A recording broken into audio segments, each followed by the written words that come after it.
শুভ সকাল বন্ধুরা, সব ভালো আছে তো? দেখো, আজ আমি একটা বানাচ্ছি।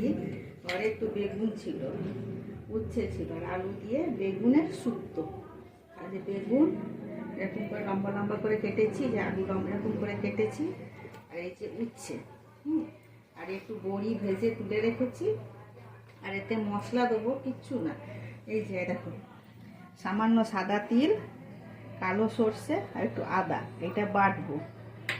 আর এইখানে ভেজে রেখেছি একটু ধনে, একটু মৌরি আর একটু রাঁধুনি, এটা ভাজা মশলা। হ্যাঁ, এবার আমি বসাচ্ছি। এই দেখুন, বেগুনগুলোকে আগে একটু ভেজে তুলে নিলাম,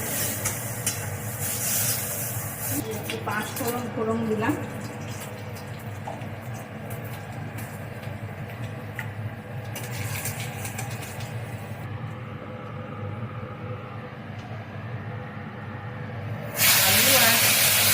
এবার দুটোকে একসঙ্গে ভাজবো, আর ওইদিকে আমি মশলাটা বানাই, এরকম বাকি দুটো মশলাটা দিয়ে আবার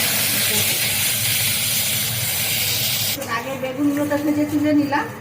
এরপরে দেখুন আলু উচ্ছেটাও ভাজা হয়ে গেছে, দিয়ে এই যে মশলাটা আপনাদেরকে দেখালাম, তিল, সর্ষে আর আদা, এটাকে দিয়ে দিচ্ছি এর সঙ্গে। নাড়াচাড়া করে নেবো, তারপর জল ঢেলে দেবো, তারপর নামানোর সময় তখন আবার। এই দেখুন হয়ে গেছে সেদ্ধ, বড়ি আলু বেগুন সব সেদ্ধ হয়ে গেছে। এরপরে এই যে একটুখানি আগে দেখুন 1 চামচ মতো ঘি ছড়িয়ে দিচ্ছি। এই দেখুন ঘি দিয়ে দিলাম।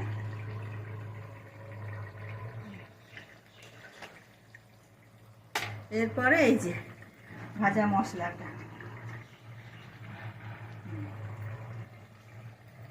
ছড়িয়ে দিলাম। এই দেখুন,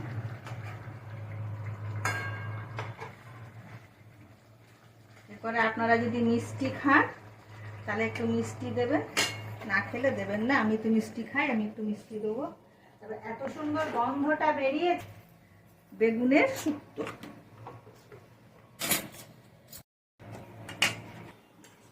দেখুন